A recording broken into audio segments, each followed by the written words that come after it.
Hello, ladies and gentlemen, and welcome back into another edition of Keytime Sports. Please like, comment, share, subscribe to Keytime Sports right here on YouTube, Key City Sports on Instagram, and the Key on Millions.co. Here is my media feed. Well, excuse me, here's my profile so that you will know it's me. Here is my media feed. And here's my media feed for all of my previous shows that I've done. And here is my merchandise. We are going to be rolling out new merchandise throughout the entirety of this year. We are still trying to get in touch with some people who can advertise the shoes that I have, that I am making and creating, so we can get them to a state near you in the coming months. So now, let's get to the team that is at hand that I have to talk about today.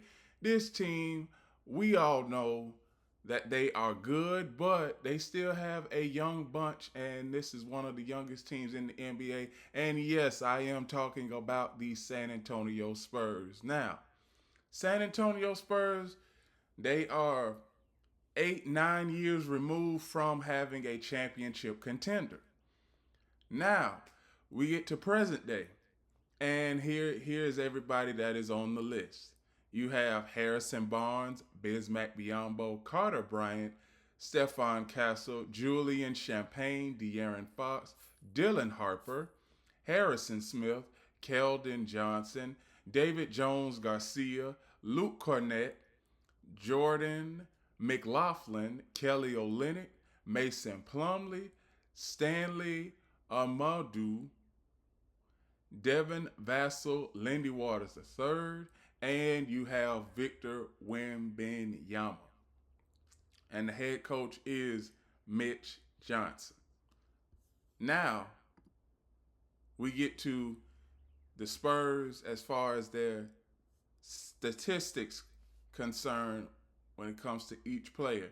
Victor Wembanyama, 24.4 points per game. De'Aaron Fox, 19.4. S. Castle, 16.5. D. Vassell, 14.1. K. Johnson, 13.5. J. Champagne, 11.1. D. Harper, 10.9.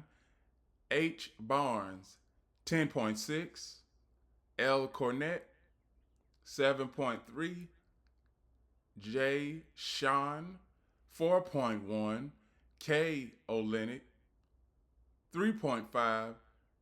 C. Bryant, 3.4. R. Minix, 3 points. D. Jones Garcia, 2.9. J. McLaughlin, 2.2. Lindy Waters the third, 1.1. H. Ingram, 1.8. Bismack Biyombo, 0.6. S. Adume, 0.0. So, we see where throughout the entirety of this season and throughout the start of this season where the Spurs, they really wasn't projected to be one of the teams that was supposed to be one of those top teams in the West. But I said this after last season, after the end of last season. I said that the Spurs would be one of those teams that we would have to watch out for. And as you can see, the Spurs, they've already beaten some of these top-notch teams in the NBA already. They've beaten the Cleveland Cavaliers, I believe the Boston Celtics, the New York Knicks. They've already beaten the Oklahoma City Thunder multiple times this season. So if you had to give the Spurs a regular season competition test, I believe they've already passed it with flying colors. You've beaten 3 of the top 5 teams that are projected to make it to the NBA Finals. The Spurs have already beat those teams. They have. And we get to we get to like the different type of matchups and stuff.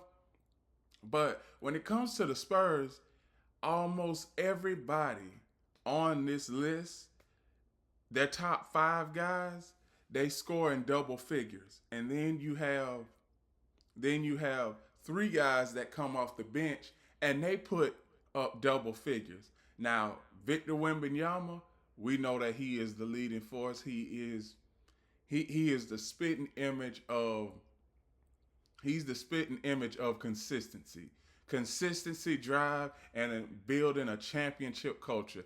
That is what the Spurs are building right now, a championship culture. This is the same exact thing that they did back in the day with Tony Parker, Manu Ginobili, and Tim Duncan.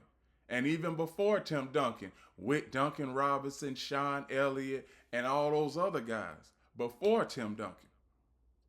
Now we're getting back to a point where they've had the Spurs over the past 5 years, they've had their hiccups.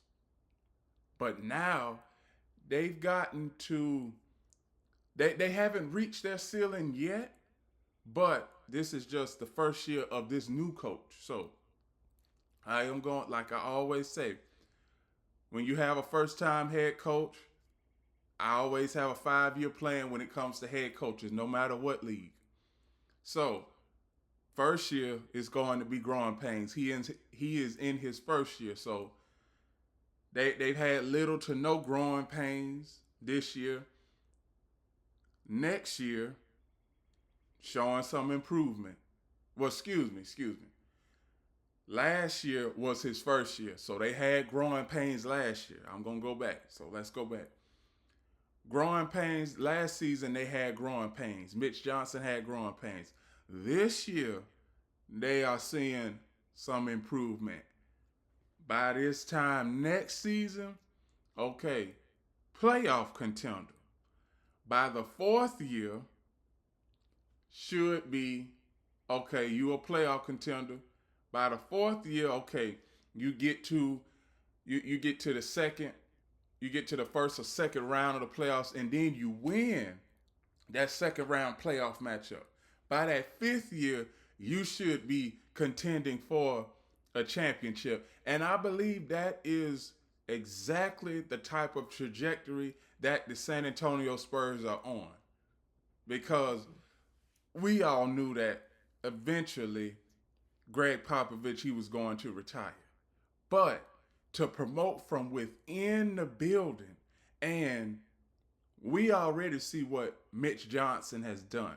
When you have Victor Wembanyama, now Victor Wembanyama, he is a good player when it comes to defense. He averages 3 blocks a game. And all of those blocks that Victor Wembanyama has averaged throughout the season, some of those blocks have been alternating when it comes to the momentum against these teams that the Spurs are facing. And Spurs, they are going to need that in the playoffs. You going to need a couple of blocks here and there when it comes to Victor Wembanyama. And not to mention, you have De'Aaron Fox.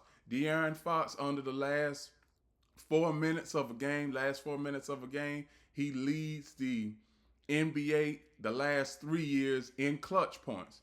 Clutch points is where you score in the last 4 minutes of a game. So you already have a person that can take the last shot and is not going to be nervous about whether he makes it or misses. And then you have defense. You have guys out there that can strictly defend the basket when you look along the lines of the lower part of this roster. So right now the Spurs, they are the number 2 team in the West at the second spot. Now, they've already beaten the Oklahoma City Thunder, I believe 3 times this season, if I'm not mistaken. 3 times already. So one thing that I can say is that in the playoffs, we are going to see OKC, and we are going to see the San Antonio Spurs in a playoff series. I do believe that. And when we get to overall matchups, both of these teams are spitting images of each other. They are. Because I'm just going to give y'all this. When it comes to the Thunder's roster, it's the same exact thing as the Spurs roster. You got Shea Gildress-Alexander, top dog in OKC. You got Victor Wembanyama, who is the top dog with the San Antonio Spurs. I don't get why people are not seeing that the Thunder and Spurs, they are on the same trajectory. And when you look at it, as far as the perplexity standpoint is the Thunder and the Spurs, these two teams, they may face each other in the Western Conference Finals because who else in the West can beat the Spurs or the Thunder 4 times in a 7-game series? I actually see that as a difficult task for everybody who is not named the Thunder or the Spurs. I do. I see that. Because I don't think Houston is going to be able to beat the Spurs if they face the Spurs. We already know that the Denver Nuggets, they are hit and miss. The Minnesota Timberwolves, they are hit and miss sometimes. It can't always be Anthony Edwards scoring 45 to 50 points a night. Phoenix Suns, well, we already know how I feel. Y'all already know how I feel about the Phoenix Suns. They don't own a draft pick until 2030. Golden State Warriors, they are in a rebuilding phase. Portland Trailblazers and the LA Clippers, there's no reason to even talk about them. So when we look at a Western Conference, potential Western Conference final matchup in the NBA Western Conference, Thunder and Spurs, look no further than the Thunder and Spurs. I do believe that both of these teams are on a collision course for the Western Conference Finals, and this series is going to go a potential. This is going to the limit. 7 games. I don't know who is going to win that series, but if we get to that point where it's the Thunder and Spurs, you got so much. You got players that can defend both sides of the court, and you have efficient shooters. Now back to the Spurs. The efficient shooters that they have: Victor Wembanyama, De'Aaron Fox, De'Aaron Vassell, and Cameron Johnson. Those are the 4 efficient shooters that you have. But when we get to that bench production, this is the one thing that I always focus on, America, is bench production. Now, the bench production for the Spurs is, let me get my statistics together. The Spurs bench production is number 7 in the NBA right now. In the playoffs, they are going to have to increase that because I always say regular season play is different than postseason play. Postseason play, everything you do in a playoff series is that much bigger than a regular season game. In a regular season game, you can always fall back and say that, okay, we didn't have it this night, the next night we're going to have it. No. In the playoffs, one game, one shot, and one sequence can change the entire outcome of a series. And that's what most fans, they see that, but they really don't understand all of the things that happen that falls into place in order for that to happen. They don't. And now we get to a point where when we look at the San Antonio Spurs, I believe that their competition, the Spurs' competition, is OKC. And then we have to look at the East to see if anybody can hold up with Oklahoma or San Antonio. Now, Denver, we know that they can hold up with San Antonio. Houston, we know that they can hold up with San Antonio. But as far as the East, and I'm going to get back to some of these East teams next week and doing a remaining outlook for them.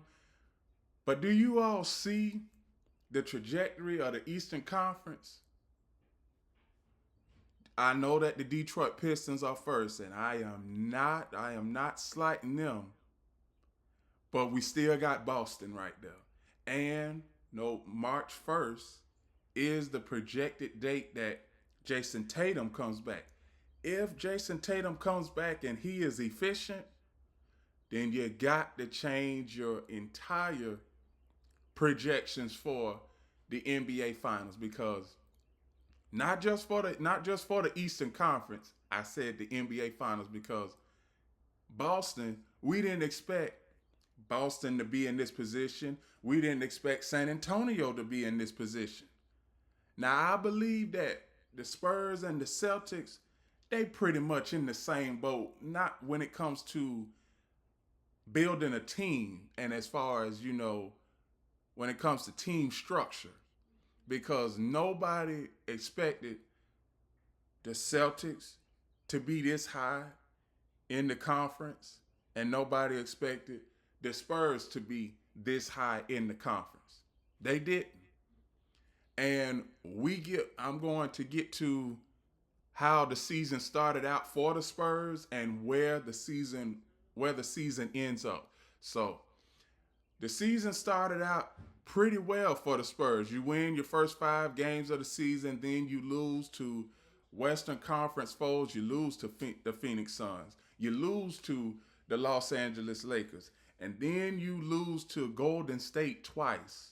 This is early November. Then we get to December. In December, you win 10 of 13 games. Then not March, but January, early to late January, you start a whole new winning streak of 3, and then you started a winning streak, your current winning streak, since this is February, your current winning streak is 6 games. And tonight, the San Antonio Spurs, they played the Phoenix Suns. Now, I did a segment on the Phoenix Suns a couple weeks ago. Now, anybody, and I do mean anybody, can come out of the West. The West has always been dominant in the NBA. The East, for the past, I'm going to say for like the last 15 years, the Eastern Conference, it's only been dominated by 1 or 2 teams. But the West, every year going into every season, you can have at least, there are 4 to 5 teams that you can choose from to say that, okay, this team can represent the Western Conference in the NBA Finals. That team can represent the Western Conference in the NBA Finals. I can look at the Western Conference and I can see a scenario where Oklahoma can represent the Western Conference in the NBA Finals. San Antonio can represent the Western Conference in the NBA Finals. The Denver Nuggets can represent the Western Conference in the NBA Finals. The Lakers, the Timberwolves can represent the Western Conference in the NBA Finals. They can. And now, when we get to the remaining part of their schedule, the remaining part of the Spurs schedule, like I said, tonight they have the Phoenix Suns. Then next week you have Detroit. Now Detroit is a tough team. You have Toronto. Then you have the New York Knicks. You have the Philadelphia 76ers, who still have a fighting chance at making the playoffs, even though that most of their key players are hurt. Then you have Detroit again. You have the Clippers. You have the Rockets. You have the Celtics. You have the Denver Nuggets. And then we get to the last few games of the season. And I'm going to tell y'all something. The Spurs, last 8 games of the season, it's really it's really nothing to be moved by, because we already know that Golden State is going to be out of the playoff race. The Clippers don't know what the hell they going to do. They might be out of it within the next couple of weeks. We got Philadelphia. Philadelphia's still in it. Portland. We already know that Portland wasn't going to be able to do nothing, even though that Portland is in the play-in tournament right now. But I don't think that's going to hold no weight. You got Dallas, and then you got Denver to finish out the season.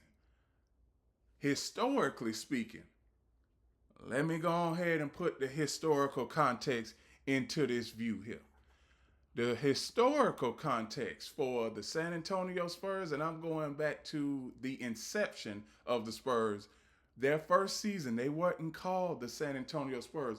They were called the Dallas Sharapels. And I'm going to say that again, the Dallas Sharapels, right here. 67, 68, they started out as the Sharapels. 70, they became the Texas Sharapels. Then went back to the Dallas Sharapels. And let's get to present day and time. 73 up until now. That is where the San Antonio Spurs have made their name. Now the first 15 seasons of the San Antonio Spurs, they were at the bottom of the NBA for a while. Even during the 90s, they were still at the bottom of the NBA, and legendary coaches like Bob Weiss and Larry Brown coached the San Antonio Spurs around this time. It was a tough time because the Spurs, they had a tough time selling out tickets. And back then, back in the 80s and 90s, tickets, the most expensive ticket back in 1990 was $600 America. $600, and now you got NBA tickets, $2,000-$3,000. It all depends on how big the game is and the magnitude of it. It all depends. So by the late 90s, the Spurs, they started, winning championships. In 99, they won a championship. Tim Duncan was the MVP. Early 2000s, this is pretty much where the Spurs started to make noise. 2002, 2003 season, Spurs win another championship. 04, 05, they win another championship. And 06, 07, the Spurs win another championship. And this was when Greg Popovich was at the helm. And throughout those years of them, after 06, 07, they did make the playoffs, but it was a lot of first round exits and a lot of second round playoff exits. And then in 2013, they get to the finals, lose to the Miami Heat, and we already know how that spectacle happened. 2014, you win the championship versus the Miami Heat. 2015, another first round exit. 2015-16, a second round exit. 2016-17, a second round exit. 2017-18 season, first round exit. 2018-19, a first round exit to the Denver Nuggets. And for 2019-2020, did not make it. 2020-2021 did not make it. That was a rebuilding stretch there. It was. From 2019 to 2023, the Spurs, they went in a rebuilding mode. And in the draft of the 2023 season, 2023, they got Victor Wembanyama. And it's been 2 years, and now we see the Spurs are kind of getting back to their championship contending ways. Now, do I believe that the Spurs can win a championship within the next decade? I certainly do. You got Victor Wembanyama. You got a head coach that has been around the organization for over 8 years before he became the head coach. So he knows the blueprint that is for San Antonio, and he is following the blueprint. As of right now, the Spurs are 38-16. Tonight they face the Phoenix Suns. Now the rest of their schedule, I'm going to look at the rest of their schedule. I could see the Spurs winning, I would say 58-59 games, having the second spot in the West, and if everything holds up, the second team in the West, they would be facing the, let's see, let's see. Okay, so playoff seeding, three faces 6, two faces 3. So the Spurs and the Nuggets, they would be playing each other if the playoffs were to start next week. And I believe that the Spurs, in a 7-game series, they would win that series, because Denver Nuggets,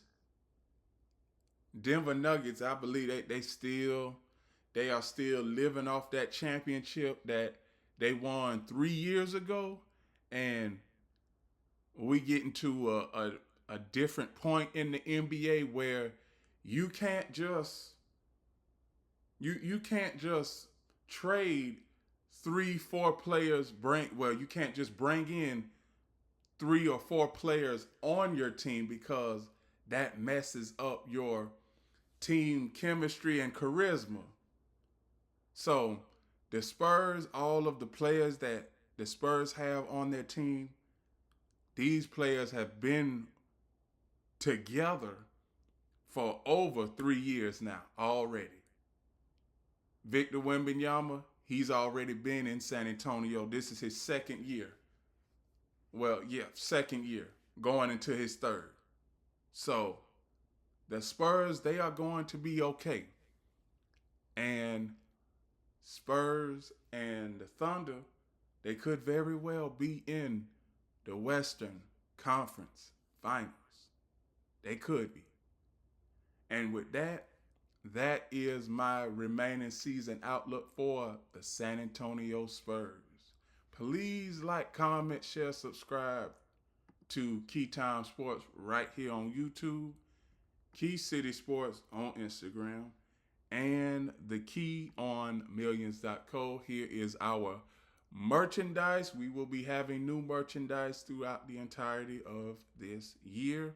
Here is my profile so that you will know it's me. And here is my media feed so that you all can look at my previous segments, clips, sound bites, whatever.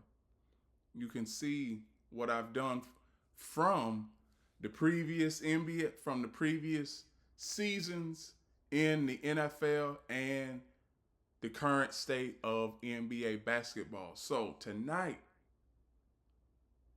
basketball is starting back, and another thing that I can say is, one last thing, remember, the key is always on time.